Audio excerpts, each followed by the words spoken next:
Okay, and then again carbon का 14 का mass multiplied by उसका परसेंटेज। तो यहाँ पर ये इनके मासेस लिखे हुए हैं 12, 13.00335, 14.00314, ये इनके मास लिखे हुए हैं। तो अब इन सबको मल्टीप्लाई किया और मल्टीप्लाई करने के बाद में ये इसको मल्टीप्लाई किया, इसको मल्टीप्लाई किया, इसको मल्टीप्लाई किया और इन तीनों को ऐड कर दिया। ओके, ये जो टर्म्स है ना, इन तीनों को ऐड कर दिया और निकल आएगा एटॉमिक एवरेज एटॉमिक मास। कोई दिक्कत क्या इसमें? यहाँ पर देखिए, ये आ गया आपका 98% था, तो 98% का मतलब क्या होता है? 98 अपॉन 100, तो क्या आ जाएगा? 0.9892, जो बाकी के न्यूमेरल्स है, मल्टीप्लाइड बाय 12 यूनिट, देन ये परसेंटेज हुआ, मल्टीप्लाइड बाय ये 13.00335 यूनिट, देन मल्टी प्लस ये परसेंटेज हुआ और ये रहा उसका एटॉमिक मास। इन सब को लेकर के जब कैलकुलेट किया तो इसका मास आ रहा है 12.011, जिसको अगर हम राउंड ऑफ करेंगे तो कितना हम ले सकते हैं? उसको 12 ले सकते हैं। 12। ओके, इसी प्रकार से एक क्लोरीन का बहुत बढ़िया एग्जांपल रहता है उसका। जैसे अगर हम लोग क्लोरीन का एटॉमिक मास देखें, एटॉमिक मास ऑफ क्लोरीन ए से डिनोट करते हैं ना, ये कितना लिया जाता है? 35.5 लिया जाता है। ठीक है, ये क्या है? इसका एवरेज एटॉमिक मास होता है। क्यों ऐसा? क्योंकि क्लोरीन के दो आइसोटोप होते हैं, एक होता है 35, एक क्लोरीन का आइसोटोप होता है 37। ये जो 35 है ना, ये कितना परसेंट पाया जाता है नेचर में? 75%। और ये वाला जो 37 वाला है, ये पाया जाता है 25%। तो जब हम इसको सॉल्व करेंगे तो ये हो जाएगा 35 मल्टीप्लाइड बाय 75 डिवाइडेड बाय 100, या 0.75 भी आप लिख सकते हो, plus 25 37, this is 37 multiplied by 25 divided by 100। तो इस तरीके से जब आप इसको ऐड करेंगे, कैलकुलेट करेंगे ना, तो आपके पास में आंसर आएगा 35.5 यूनिट। इस वजह से क्लोरीन का एटॉमिक मास लिया जाता है ये। Is that clear? ये आइसोटोप और आइसोबार में डिफरेंस। आइसोटॉप मतलब क्या होते हैं कि एक ही एलिमेंट के, एक जैसे एलिमेंट रहेगा उसका एटॉमिक नंबर फिक्स होता है ना। फॉर एग्जांपल कार्बन है, एटॉमिक नंबर उसका फिक्स है, कितना होता है? 6 होता है, लेकिन उसका जो मास नंबर है वो अलग अलग होगा। एक में 12 होगा, एक में 13 होगा, एक में 14 होगा। तो ऐसे जो एलिमेंट्स होते हैं ये आपस में आइसोटॉप कहलाते हैं। क्यों? क्योंकि उनका एटॉमिक नंबर सेम है और जो मास नंबर है वो डिफरेंट है। ठीक है, और आइसोबार क्या होता है कि उसमें मास नंबर सेम रहता है, एटॉमिक नंबर डिफरेंट होता है। एक एग्जांपल लेते हैं, कार्बन 14। एक एग्जांपल हम लेते हैं कार्बन का 14 एंड एक होता है नाइट्रोजन का भी 14, नाइट्रोजन का 14। तो कार्बन 14 का एटॉमिक नंबर है 6 और इसका है 7, तो एटॉमिक नंबर डिफरेंट डिफरेंट है, मास नंबर सेम है, इसको बोलते हैं आइसोबार। ओके, तो जी, हाँ, आइसोटोप में जी प्रोटॉन के नंबर डिफरेंट होते हैं। आइसोटोप बिल्कुल प्रोटॉन बिल्कुल डिफरेंट। बिल्कुल, आइसोटॉप में प्रोटॉन के नंबर डिफरेंट होते हैं और बार में, आइसोटॉप में, सॉरी उल्टा बोल दिया मैंने, आइसोटॉप में न्यूट्रॉन्स के नंबर डिफरेंट होते हैं और आइसोबार में प्रोटॉन के नंबर डिफरेंट होते हैं। इस वजह से ये वैल्यूज, एटॉमिक नंबर और एटॉमिक मास की वैल्यूज अलग अलग हो जाती हैं। ओके, तो I think this is clear to you. आगे बढ़े हम लोग क्या? अब आती है बात किसकी? अब बात आती है, keep your videos on also, अपने अपने वीडियो ऑन करके बैठो। अब आता है मॉलिक्यूलर मास। बहुत इजी है, जो मॉलिक्यूल्स होते हैं। अब मॉलिक्यूल देखो दो टाइप के होते हैं। एक मॉलिक्यूल होते हैं जो कि कोवेलेंट होते हैं, पीछे हम लोग पढ़ चुके हैं कोवेलेंट मॉलिक्यूल क्या होते हैं, जो शेयरिंग ऑफ इलेक्ट्रॉन से बॉन्ड बनते हैं, उनसे बनने वाले मॉलिक्यूल कोवेलेंट मॉलिक्यूल कहलाते हैं। जैसे कि मीथेन है, कार्बन डाइऑक्साइड है, हाँ, वाटर है, HCl है, ये सब क्या है? कोवेलेंट मॉलिक्यूल है। जनरली कोवेलेंट मॉलिक्यूल को हम कैसे पहचान सकते हैं कि जब नॉन मेटल और नॉन मेटल के बीच की बॉन्डिंग होती है तो हमेशा शेयरिंग ऑफ इलेक्ट्रॉन से होती है, और ऐसे जो मॉलिक्यूल होते हैं वो कोवेलेंट मॉलिक्यूल होते हैं। तो कोवेलेंट मॉलिक्यूल के लिए जब हम उनका टोटल मास निकालते हैं तो हम उसको बोलते हैं मॉलिक्यूलर मास। कोई दिक्कत इसमें? कोई दिक्कत नहीं है। कैसे निकालेंगे? बहुत इजी है। जैसे मान लीजिए आप CH4 का ले रहे हैं, ये यहाँ पर CH4 का दिया हुआ है, तो कार्बन का मास रख लीजिए, देन हाइड्रोजन का मास रख लीजिए। कितने हाइड्रोजन है वो उससे मल्टीप्लाई कर दीजिए और आपका ये आंसर आ गया 16.043, जिसको हम 16 यूनिट बोल सकते हैं अगर हम राउंड ऑफ करेंगे तो। ओके इसी प्रकार से वाटर के मॉलिक्यूल का देखो, वाटर का एटॉमिक मास हाइड्रोजन का हो गया 1 मल्टीप्लाइड बाय 2 क्योंकि 2 हाइड्रोजन है और प्लस 16। ओके तो ये हो जाएगा 2 प्लस 16 तो आंसर आया कितना 18 यूनिट। 18। ओके तो ये मॉलिक्यूलर मास होता है, याद रखना मॉलिक्यूलर मास हम कोवेलेंट कंपाउंड्स के लिए मॉलिक्यूल के लिए निकालते हैं। अब यहीं पर मैं आगे आ रही हूं तो आप एक नया वर्ड देखोगे, उसका नाम है फॉर्मूला मास। नया नहीं है, 9th क्लास में आप पढ़ चुके हो इसको। फॉर्मूला मास जो होता है ना, ये आयनिक कंपाउंड्स के लिए होता है। पीछे हमने किसके लिए लिया था? Covalent compound. कोवेलेंट। ये आयनिक कंपाउंड के लिए होता है। एक्चुअली क्या होता है कोवेलेंट कंपाउंड में ना एक एक मॉलिक्यूल ऐसा रहता है, जैसे मान लीजिए कि अगर मैं बोलूं हाइड्रोजन वाटर का मॉलिक्यूल या H2O का मॉलिक्यूल, तो वो इस प्रकार से रहेगा, ठीक है ना, कुछ इस प्रकार से ये रहेगा। तो ये एक मॉलिक्यूल है और दूसरा मॉलिक्यूल इस प्रकार से रहेगा, तीसरा मॉलिक्यूल इस प्रकार से रहेगा, ये इधर उधर पड़े हुए रहेंगे। अगर मान लीजिए सॉलिड रहेगा तो मतलब आइस रहेगा तो ये हाइड्रोजन बॉन्ड से एक दूसरे से जुड़े हुए रहेंगे, और अगर लिक्विड रहेगा तो ये थोड़े दूर दूर रहेंगे, गैसेस में बिल्कुल ही फ्री रहेंगे। ओके लेकिन अगर मैं आयनिक कंपाउंड की बात करती हूँ तो आयनिक कंपाउंड कुछ इस प्रकार के होते हैं। अब जैसे मान लीजिए ये है क्लोराइड आयन, ये क्लोराइड है, ये सोडियम, ये क्लोराइड, ये सोडियम, ये लगातार पूरा एक नेटवर्क के फॉर्म में 3 डायमेंशनल अरेंजमेंट इनका होता है। अब आपको यहाँ पर कितना सोडियम कितना क्लोराइड लोगे? अगर आप छोटा सा क्रिस्टल लेते हो सकता है उसमें 100 सोडियम और 100 क्लोराइड हो, 100 हो, और आप एक बहुत बड़ा क्रिस्टल लेते हो तो हो सकता है उसमें 1000 हो, 1000 सोडियम के आयन हो, 1000 क्लोराइड के आयन हो। आप क्या फॉर्मूला लिखोगे? क्या आप फॉर्मूला ऐसा लिखोगे Na100 एंड Cl100? ऐसा आप नहीं लिखोगे। तो आप क्या करोगे? एक यूनिट में फॉर्मूला बना लोगे। कौन सी यूनिट है जो बार बार रिपीट हो रही है? ये क्लोराइड और ये sodium, chloride sodium, chloride sodium, chloride sodium, यही पूरा चारों तरफ आपको रिपीट होता हुआ दिख रहा है। इसलिए आप क्या करेंगे? आप यहाँ पर इसकी फॉर्मूला यूनिट बना लेंगे, और फॉर्मूला क्या यूनिट क्या है? एक सोडियम और एक क्लोराइड, तो इसका फॉर्मूला हो गया सोडियम क्लोराइड। क्या बोलेंगे इसको? Formula unit. अब इस फॉर्मूला यूनिट का जो मास रहेगा वही कहलाएगा फॉर्मूला मास। इस फॉर्मूला यूनिट का मास, फॉर्मूला मास मतलब बात वही है, बस नाम अलग है। आप जैसे वहां वाटर का ले रहे थे तो कैसे कैलकुलेट करते थे? 1 × 2 प्लस 16 और ये आ गया 18 यूनिट। ठीक है, अब आप सोडियम क्लोराइड का लोगे तो आपको यहाँ पर फॉर्मूला यूनिट लेना है, तो एक सोडियम और एक क्लोराइड का लोगे क्योंकि यही बार बार रिपीट हो रहा है, तो ये इसका यूनिट फॉर्मूला है। तो ये हो जाएगा सोडियम का कितना होता है 23, क्लोरीन का कितना होता है 35.5 यूनिट, और इसको ऐड किया तो ये आ जाएगा 58.5 यूनिट्स। क्लियर है क्या बेटा? Yes ma'am. नाम अलग अलग है और बस प्रोसीजर वही है, कैलकुलेट करने का वर्ड अलग अलग दिया गया है। ओके यहाँ पर ग्लूकोज का मास निकालने के लिए बोला गया है, बड़े आराम से निकाल सकते हो। कार्बन का 12 मल्टीप्लाइड बाय 6, हाइड्रोजन का 1 मल्टीप्लाइड बाय 12, ऑक्सीजन का 16 मल्टीप्लाइड बाय 6, टोटल हो गया 180। ठीक है, अब यहाँ पर हमारे मोल कॉन्सेप्ट में बहुत इंपॉर्टेंट चीज है और इसको ध्यान से समझना। मोल कॉन्सेप्ट क्या होता है? मोल का मतलब होता है, मोल क्या है? सबसे पहले मोल देखो क्या है। This is the unit of amount, unit of amount. जैसे कि मैं बोलूं टेम्परेचर की यूनिट केल्विन होती है, मास की यूनिट ग्राम होती है, किलोग्राम होती है, डिस्टेंस की यूनिट जो है वो मीटर होती है। ऐसे ही अगर मैं बोलूं अमाउंट कितना है ना, अमाउंट मतलब क्या? कितना। मोल। हाँ, उसकी यूनिट होती है मोल। अब ये जो मोल है ये इसको अपन डजन से कंपेयर कर सकते हैं ना। फॉर एग्जाम्पल कि अगर आप बोलते हो 1 डजन, 1 डजन का मतलब होता है 12 आइटम। 1 डजन का मतलब क्या होता है? 12 आइटम। अगर आप बोलो ग्रॉस, ग्रॉस का मतलब क्या होता है? ग्रॉस का मतलब होता है 12 डजन। ठीक है, 12 चीजों को आपने मिलाया तो 1 डजन हुआ। ठीक है, ऐसे 12 डजन मिला दो आप तो क्या हो जाएगा? 1 ग्रॉस हो जाएगा। ये कुछ ऐसा यूनिट रहता है। अपन अपने अपने कन्वीनियंस के आधार पर इनको बनाते हैं ऐसा यूनिट्स वगैरह। अब ये तो फिर भी कितना, 1 दर्जन बोले तो 12 चीजें हैं तो आप बोलोगे भाई ये 1 दर्जन है, और अगर 144 आइटम्स हैं तो आप बोलोगे ये 1 ग्रॉस है।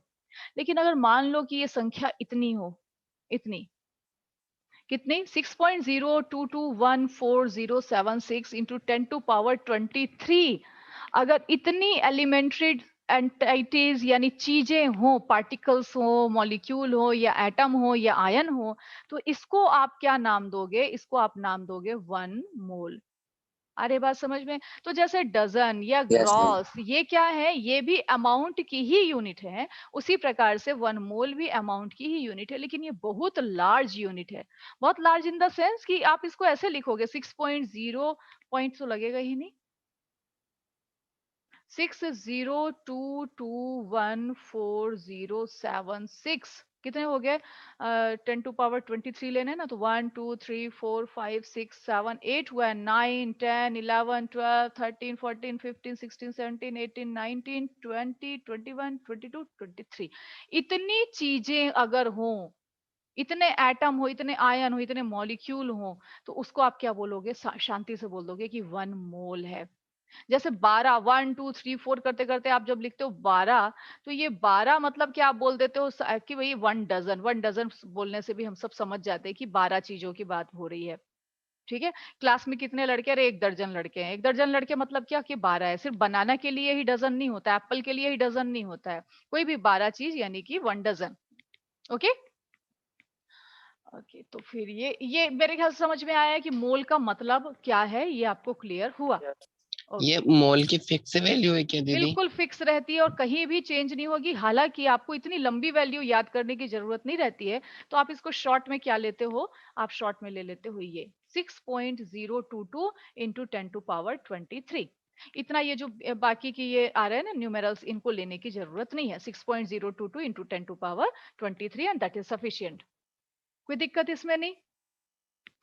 नो दीदी। ओके, अब आगे आते हैं हम लोग। आगे क्या है कि ये इतनी लंबी चौड़ी वैल्यू होती है ना, इसको बार बार बोलने में ही थकान हो जाए, इसलिए इसको क्या बोल दिया जाता है? एवोगैड्रो कांस्टेंट, और डिनोट किया जाता है एन ए से। किससे डिनोट करते हैं? एन ए से। तो ये एन ए यानी एवोगैड्रो कांस्टेंट, एवोगैड्रो नंबर भी बोला जाता है कई जगह पर इसको। तो इसको जो है ये, इसकी वैल्यू क्या है? इसकी वैल्यू है 6.022 इंटू 10 टू पावर 23। अब अगर कोई बोले कि 1 मोल ऑफ वाटर मॉलिक्यूल, यानी कितने water molecule? 6.022 into 10 to power 23 water molecules. अगर मैं जैसे बोलूं 1 डजन बनाना, तो आप बोलोगे 12 बनाना। 1 डजन एप्पल, तो आप क्या बोलोगे? 12 का 12 रहने दोगे, आप बोलोगे कि 12 एप्पल। मन, यस। मैम अगर उसने बोल दिया कि 3 मोल, तो मैम 3 का इंटू कर देंगे ना यस, नीचे। 3 का इंटू कर देंगे। जैसे अगर मैं बोलूं भाई 2 दर्जन बनाना लेकर के आओ आप, तो मैं कितना मंगा रही हूँ आपसे? मैं आपसे 24 बनाना की बात कर रही हूँ। तो ऐसे ही मोल, 1 मोल बोले तो इतना, 2 मोल बोले तो 2 से मल्टीप्लाई किया, 3 बोले तो 3 से कर दो, 10 बोले तो 10 से कर दो। क्लियर? ओके। Yes ma'am. हाँ, अब यहाँ पर अगर मैं बोलती हूँ 1 मोल का सोडियम क्लोराइड, मतलब क्या है कि सोडियम क्लोराइड की इतनी फॉर्मूला यूनिट, यानी कि हम ये बोल रहे हैं 6.022 इंटू 10 टू पावर 23 सोडियम, और उतने ही क्लोराइड का कॉम्बिनेशन, ये हो गया 1 मोल सोडियम क्लोराइड। इसमें मेरे ख्याल से आपको कोई दिक्कत नहीं होनी चाहिए। ओके, आगे बढ़े क्या? Yes ma'am. ओके, अब आगे यहाँ पर एक वर्ड आता है मोलर मास। बहुत इजी सी सिंपल सी चीज है। मोलर मास क्या होता है? Just simple mass of 1 mole substance.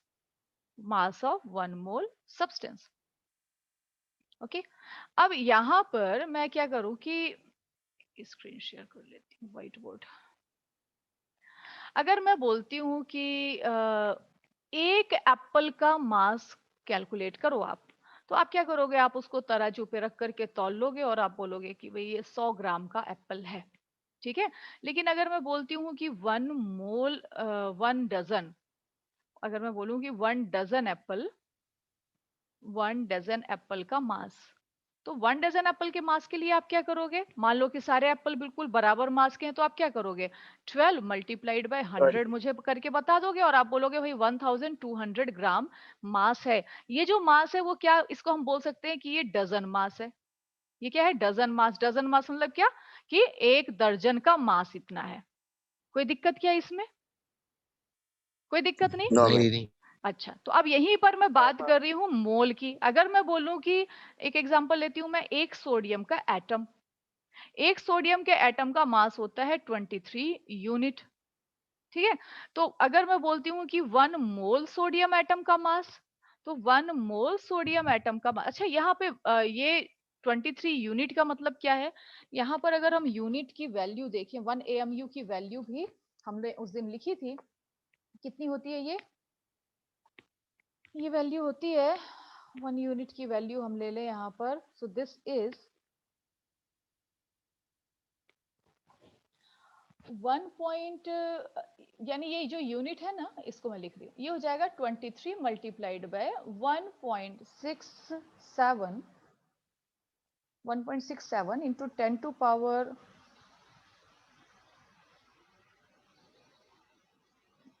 1.67 नहीं 1.66 ले लेंगे इसको हम।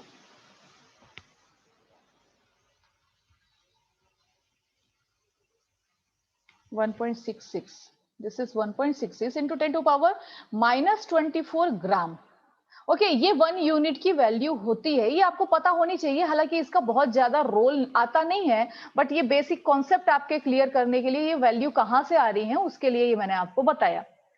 अब अगर मैं बोलूं कि 1 मोल सोडियम एटम का मास कितना होता होगा, तो मैं क्या करूंगी कि भाई 1 मोल मतलब क्या कि 6.022 इंटू 10 टू पावर 23, हाँ मल्टीप्लाइड बाय ये पूरा का पूरा, भाई ये एक एटम का सोडियम का मास है, ये एक एटम सोडियम का मास है, तो इतने एटम का कितना होगा, तो इतने से मैंने मल्टीप्लाई कर दिया, और ये 23 multiplied by 1.66 into 10 to power minus 24 and gram. कोई दिक्कत क्या इसमें? अब होता क्या है उस दिन जो मैंने आप लोग को बताया था, हाँ कि ये क्यों चूज किया गया था कार्बन। अब आप देखो यहाँ पर ये जो 6.022 इंटू 10 टू पावर 23 पूरा लिखूंगी नहीं मैं, ओ नो अनडू, ओके। तो यहाँ पर इसको मैं पूरा नहीं लिख रही हूँ, मैं बस आपको ये बता रही हूँ, इसको इस टर्म को और इस टर्म को अगर आप मल्टीप्लाई करते हैं तो ये किसके बराबर आ रहा है, नियरली इक्वल टू 1 के।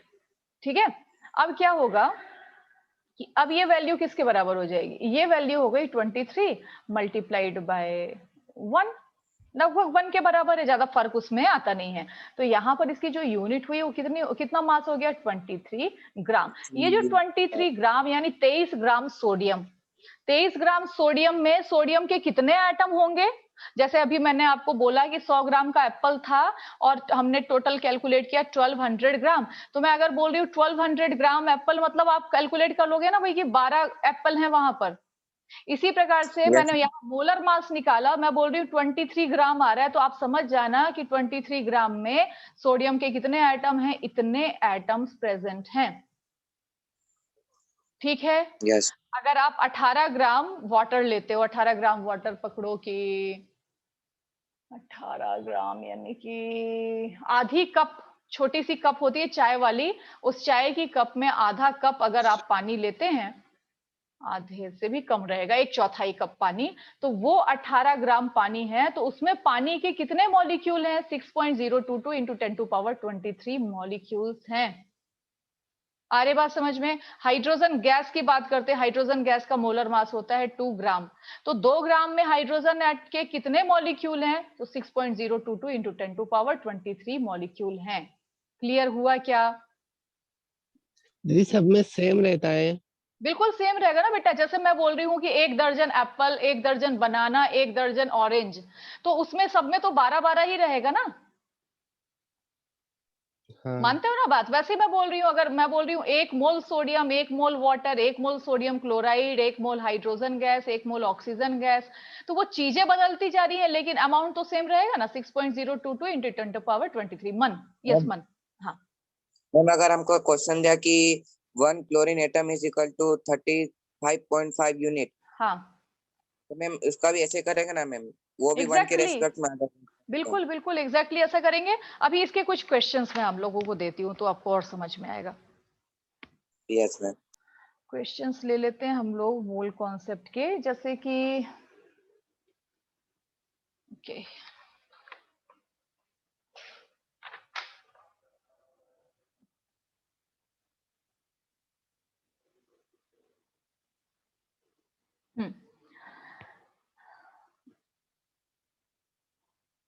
जैसे कि अगर मैं बोलूं कि बताओ कि 2 मोल कार्बन एटम का मास क्या होगा,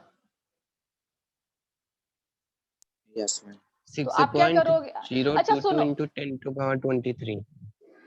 ये तो 1 मोल का हुआ बेटा, और ये मास नहीं हुआ, ये तो आपने नंबर ऑफ एटम्स बताए हैं कि इतने कार्बन एटम होंगे। चलो एक काम कर रही हूं मैं अभी, यहाँ पर आप देखो जरा समझना। मैंने सोडियम का एग्जांपल लिया, यही चीज मैं उस दिन बता रही थी और मीटिंग एंड हो गई थी। इसको जरा समझना, अगर मैं बोलती हूँ इसका मास नंबर क्या है, तो मास नंबर हम बोल देते हैं कि भाई 23 है।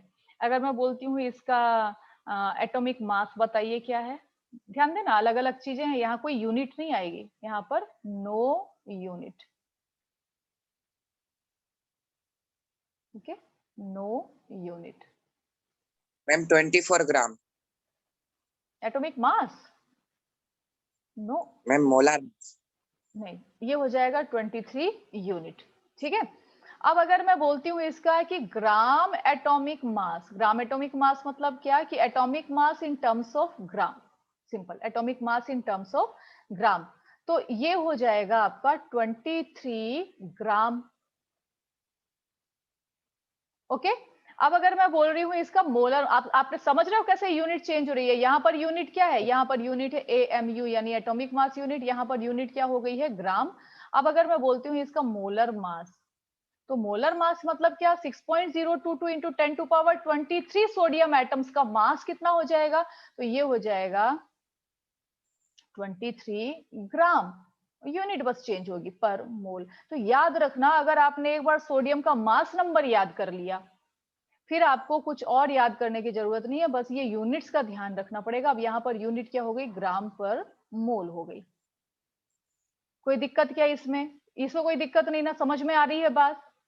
आपको क्या क्या काम पड़ता है, आपको काम पड़ता है एटॉमिक मास का, मास नंबर का और मोलर मास का, और उसमें भी सबसे ज्यादा मोलर मास का। मोलर मास का मास वैल्यू याद रखते समय ये ध्यान रखना होगा कि इसकी यूनिट क्या है, ग्राम पर मोल, मतलब कि 1 मोल का इतना मास है, तो 2 मोल का कितना होगा, 46 हो जाएगा। 3 मोल का 3 से मल्टीप्लाई कर दो, 4 मोल का उससे मल्टीप्लाई कर दो।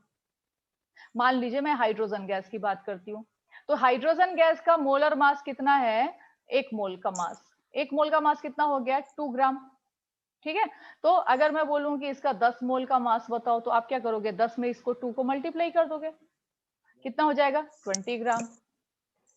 कोई दिक्कत क्या है इसमें, कोई दिक्कत नहीं है, हाँ सिंपल सी चीज है। चलो अब अगर मैं बोल रही हूँ कि 5 मोल कार्बन एटम का मास आप बताओ, तो क्या प्रॉब्लम है, आपको कार्बन का एटॉमिक नंबर पता है 12 है, तो अब ये पकड़ लो कि 1 मोल का मास क्या हो गया, 12 ग्राम पर मोल हो गया। तो 5 का कितना हो जाएगा, 5 से मल्टीप्लाई कर दीजिए तो कितना आ जाएगा, 60 ग्राम पर मोल। इजी है बिल्कुल, है ना, ये समझ में आ गया। अच्छा चलो, अब अगर मैं बोल रही हूँ कि मुझे ये बताओ कि हाँ कि लाइक अगर मैं बोल रही हूँ कि 10 ग्राम, ओके, 10 ग्राम हाइड्रोजन मॉलिक्यूल में हाइड्रोजन के कितने मॉलिक्यूल प्रेजेंट हैं, आप उसका अमाउंट मुझे बताओ, अमाउंट क्या है। 10 ग्राम हाइड्रोजन गैस है, मोल निकालना। हाँ आपको मोल निकालना है, तो आप क्या करोगे कि भाई 2 ग्राम में कितना होता है, आप बोलोगे 2 ग्राम में 1 मोल होता है, तो बोले 10 ग्राम में कितना होगा, तो बोले x मोल, हमको पता नहीं अभी, चलो निकाल लेते हैं, क्या हो जाएगा, ये x is equal to, x को ले जाओ यहाँ, 2 को ले जाओ यहाँ पर, और क्या आ गया आंसर आपका 5 मोल। तो इसका हम लोग एक सिंपल सा फॉर्मूला निकाल लेते हैं, और फॉर्मूला है number of mole is equal to given mass divided by molar mass, given mass, ठीक है, डिवाइडेड बाय मोलर मास। बिल्कुल उसी तरीके से हम लोग यहाँ निकाल सकते हैं। अब यहाँ पर आप देखिए, जैसे अभी मैंने आपको पीछे क्वेश्चन पूछा था कि 10 ग्राम हाइड्रोजन गैस में कितने मोल हैं, नंबर ऑफ मोल निकालो, नंबर ऑफ मोल यानी n पूछ रहा है, ओके। आप क्या करोगे, आपने यहाँ पर n को निकालने बोल रहा है, गिवन मास कितना दे रहा है आपको, क्वेश्चन में कितना गिवन है, 10 ग्राम, डिवाइडेड बाय आपका मोलर मास कितना होता है हाइड्रोजन गैस का, आपको पता है 2 ग्राम पर मोल होता है, तो आपने यहाँ पर लिखा 2 gram per mole, gram gram cancel, 2 and cancel, तो यहाँ 5, और आंसर आ गया 5, और इसका ये मोल ऊपर चला जाएगा तो 5 मोल, वही आंसर आ रहा है जो पीछे हमने किया था। कोई दिक्कत क्या इसमें, तो ये एक बहुत इंपॉर्टेंट है। आगे आती हूं मैं, एक और इसी से रिलेटेड फॉर्मूला होता है, एक फॉर्मूला होता है कि number of mole is also equal to given number divided by Avogadro number. Avogadro number मतलब वही जो ये एवोगैड्रो कांस्टेंट, हाँ 6.022 इंटू 10 टू पावर 23। अब यहाँ क्या होगा कि जैसे मान लीजिए, अब इसी से रिलेटेड मैं एक आपको क्वेश्चन देती हूँ। मैं बोल रही हूँ कि बताओ 1000 हाइड्रोजन मॉलिक्यूल्स हैं, तो 1000 हाइड्रोजन मॉलिक्यूल्स में कितना मोल हाइड्रोजन, कितना मोल है, आप मोल कैलकुलेट करिए। तो अब मैम वो 1000 अपॉन 500 बस 500 मॉलिक्यूल। अरे नहीं बेटा, कैसे 500 500 बोल मोल। रहे हो, कहाँ से 500 मोल हो जाएगा, कैसे कर रहे हो? ये हुआ 1000 हो गया given number divided by Avogadro number करोगे, मोलर मास क्यों रख दे रहे हो भाई? क्या हो जाएगा ये? 6.022 इंटू 10 टू पावर 23। तो ये भाई 23 है और यहाँ पर 1000 है, तो ये पहले इसके 3 जीरो कैंसिल कर दो, इसका कैंसिल कर दो, यहाँ पर आ जाएगा 20। ठीक है, अब आपका आंसर क्या आ रहा है? 1/6.022 and multiplied by 10 to power -20, इतने मोल हैं। हाँ, is that clear? Yes ma'am, yes ma'am. Yes okay, अब अगर मान लीजिए मैं पूछती हूँ कि अब यहाँ पे मोल का रोल ना हो, मैं बोलूं कि भाई बताओ कि 12,000 जो है वो हाइड्रोजन के मॉलिक्यूल्स है। हाइड्रोजन इसलिए ले रही हूँ मैं, कैलकुलेशन इजी है इसका, H2 ना 2 ग्राम ही होता है, इतने मॉलिक्यूल्स हैं। तो बताओ इसका मास क्या होगा? ओके, इसका मैंने मास आपसे पूछ लिया। अब आपको यहाँ पर नंबर ऑफ मोल का काम ही नहीं है, तो आप क्या करो, अभी अभी पीछे हमने एक फॉर्मूला देखा था, N is equal to given mass divided by molar mass. Given mass को मैंने W से, मोलर मास को मैंने M से कर दिया। दूसरा फॉर्मूला दिया था given number divided by Avogadro number. ठीक है, तो ये दोनों तो बराबर हो गया ना, तो W upon M is equal to N upon NA। Okay, ये क्या है? गिवन मास है। गिवन मास मतलब क्या? 12,000 ग्राम। लिख दो यहाँ पर मैं 12,000 ग्राम। ओके, ये है मोलर मास। किसकी बात हो रही है? हाइड्रोजन की। तो हाइड्रोजन का मोलर मास क्या होता है? 2 gram per mole. Now this is equal to N। पूछ रहा है कितना, कितना मास, क्या कर, अच्छा 12,000 ये नंबर लिया था मैंने, चलो कोई बात नहीं, मास नहीं, मान लो कि मैं यहाँ पर नंबर ऑफ मॉलिक्यूल्स पूछ रही हूँ, चलो मान लो, है ना, मैंने 12,000 ग्राम दे दिया है और मैं बोल रही हूँ कि इसका नंबर ऑफ मॉलिक्यूल बताइए आप। मैम तो n यहाँ की जगह x रख, n की जगह x रख देते हैं और यहाँ पर हो जाएगा 6.022 इंटू 10 टू पावर 23। ठीक है, अब क्या होगा, आप इसको ले जाओ यहाँ पर और इसको ले जाओ, इसको यहाँ पर ले जाओ और x रह जाएगा बस। तो x is equal to 12,000 multiplied by 6.022 into 10 to power 23 and यहाँ पर आ जाएगा 2 ग्राम। तो भाई इतने ग्राम का, इतने जो मॉलिक्यूल्स थे उनका मास कितना आ रहा था? 2 ग्राम आ रहा था। तो इतने मॉलिक्यूल्स रहेंगे तो कितना उसका, सॉरी मास नहीं, नंबर ऑफ पार्टिकल्स कितना आएगा, ये हम यहाँ पर निकाल सकते हैं। 12,000 से ये मल्टीप्लाई हो जाएगा। कैलकुलेशन तो सही हो रहा है, हाँ सही हो रहा है। 2 ग्राम पर मोल था ना दीदी? हाँ जी, 2 ग्राम पर मोल था। यस, ये 2 ग्राम पर मोल ले लिया अपन ने। ठीक है, तो कुल मिलाकर इस प्रकार से हम क्वेश्चंस को सॉल्व कर सकते हैं। ये 3 फॉर्मूले हमारे बड़े काम के रहते हैं। अब आगे मैं आ रही हूं कि इसका कहां पर रोल रहता है। 5-7 मिनट का समय बचा हुआ है, तो इसको हम लोग ले लेते हैं। अब आगे आते हैं हम लोग मोल कॉन्सेप्ट से रिलेटेड कुछ क्वेश्चंस पे, लेकिन उससे पहले हम लोग यहाँ पर परसेंटेज कंपोजिशन निकालेंगे।